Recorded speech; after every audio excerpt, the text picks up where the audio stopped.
Alors, ça sent l'eucalyptus, c'est mon histoire en fait. J'étais directrice de colonie de vacances en Corse il y a quelques années, quand tout à coup la moitié d'un eucalyptus m'est tombée dessus.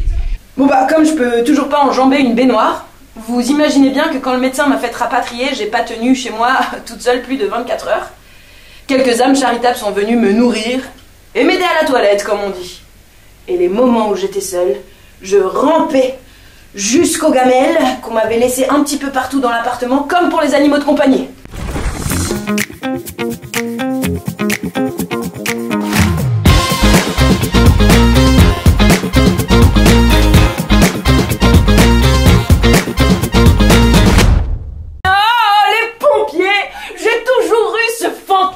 Du pompier avec son casque luisant, son t-shirt trop petit, son corps chaud quand il me prendra dans ses bras, ses muscles bandés et son petit chat sauvé de l'arbre. Oui, les arbres attaquent aussi les chats.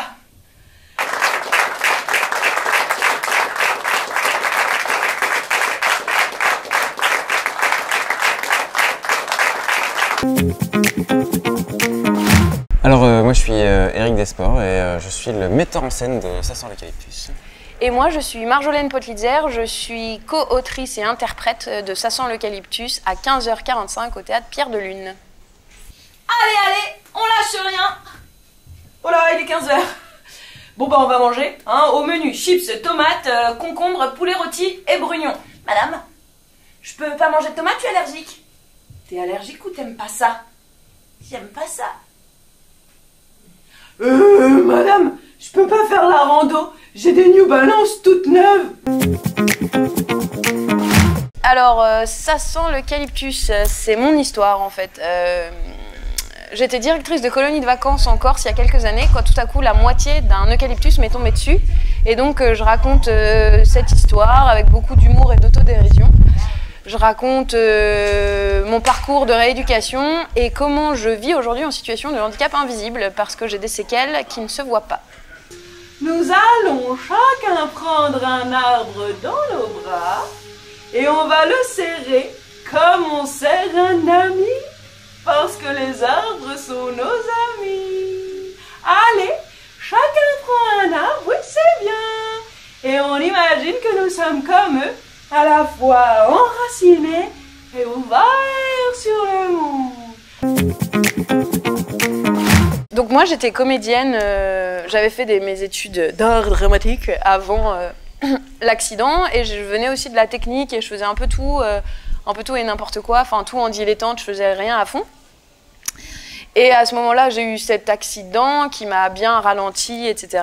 et qui m'a remis les perspectives un petit peu droite et je me suis dit la technique c'était mort parce que j'ai le dos pété et je peux plus rien porter et après je me suis dit bon tu veux vraiment être comédienne meuf, bah vas-y. Et donc là je me suis donné les moyens de devenir comédienne vraiment, donc d'être intermittente de spectacle, de gagner ma vie avec ce métier là, mais au début je disais que j'avais des problèmes et en fait on jugeait pour moi et donc je l'ai caché pendant un temps, mais je racontais quand même mon accident autour de moi parce que c'est quand même drôle et improbable de se prendre un eucalyptus.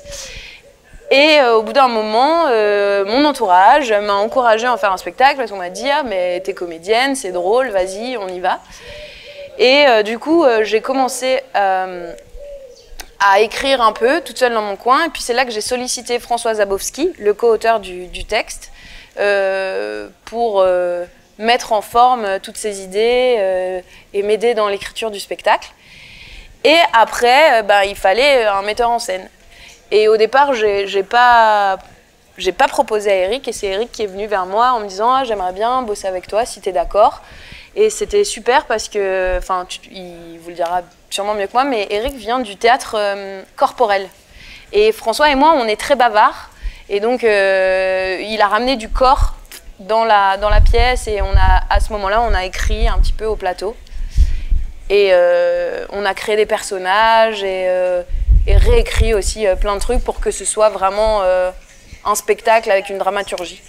Et bien moi, il se trouve que je suis plutôt intéressé par les histoires vraies et donc c'est ça que j'aime bien mettre en scène, des biopics, des histoires vraies, des choses du quotidien. Et je trouvais que cette histoire était complètement incroyable, surprenante et avec une thématique forte. Le handicap invisible, c'est une thématique que j'avais jamais rencontrée moi-même dans ma vie. Donc je me suis dit qu'il y avait vraiment quelque chose à faire avec ça et que c'était un sujet qui avait besoin de la scène pour être mis en avant. Et aussi, du coup, on a bossé dans un dernier temps avec Marion Mézadorian, qui est donc la collaboratrice artistique sur le projet, parce que d'être tout le temps dedans, on n'avait plus assez de recul pour savoir. Et puis moi, je digresse beaucoup, et François aussi. Donc dans l'écriture, ça digressait beaucoup, et malgré le fait qu'Eric essaye de refaire comme ça, on n'avait plus suffisamment de recul. Du coup, Marion, elle est arrivée, elle a repris tout le truc et elle a condensé tout ça et rendu plus efficace le spectacle. Et elle nous a aidé à avoir un regard neuf sur ce spectacle. Voilà. Et on a un super créateur lumière, Luc Chiari, qui travaille hyper bien, qui fait super bien ça. Donc on est très contents. Et on a une super équipe parce qu'on bosse aussi avec Sandra Volant qui nous aide à la presse et à la diffusion du spectacle. À partir du moment où cette saloperie d'eucalyptus m'est tombée dessus, j'ai cessé d'être une femme. J'étais devenue un tronc. Un bloc de béton. Un cas médical.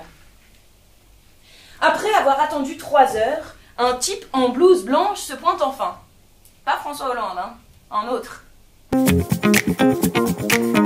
Moi, je travaille sur un autre spectacle qui s'appelle Une vie de facteur, qui va se jouer en Suisse à l'automne prochain.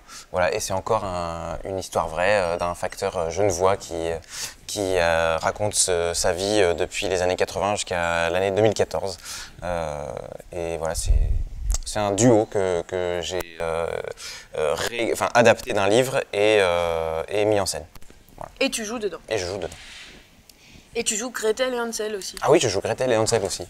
Je joue le personnage de Hansel dans Gretel et Hansel de Suzanne Lebeau, qui est une adaptation par cette autrice québécoise qui a remis Gretel en avant pour lui donner un peu plus de place. C'est formidable. Pas ici, non. Et aussi, moi je travaille sur l'adaptation de mon histoire en long métrage.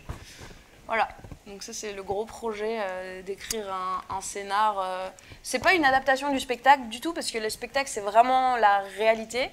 Mais du coup pour le cinéma il faut quand même obéir à des codes pour avoir une arche narrative, etc., etc. Donc c'est plutôt vraiment basé sur ma vie, mais fictionné et voilà, faire un film un peu, une comédie burlesque sur le handicap invisible.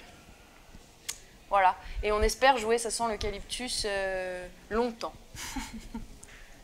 Je regardais tout ce petit monde avec qui j'allais partager les joies des jolies colonies de vacances, les chansons dans le bus, les booms, les feux de camp, et le cinquième repas.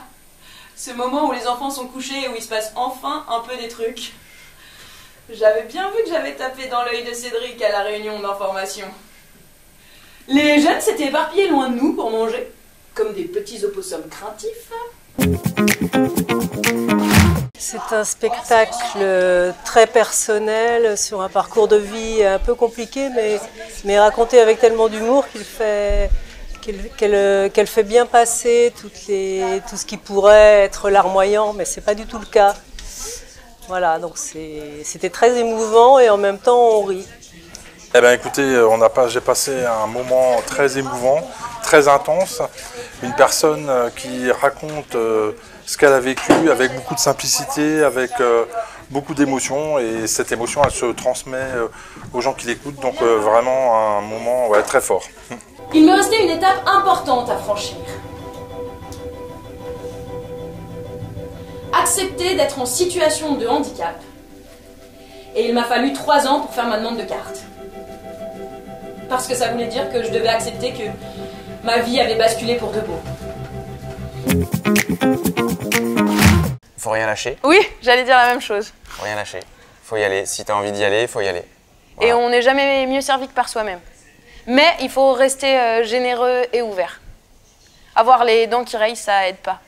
Au début peut-être, mais en fait à long terme, ça marche pas. Enfin, c'est ce que j'ai appris. Parce que je pensais ne pas avoir suffisamment d'ego pour réussir dans ce métier. Et en fait, il faut rien, comme a dit Eric, il faut rien lâcher, on y va. Et puis quand on y croit, ça finit par payer.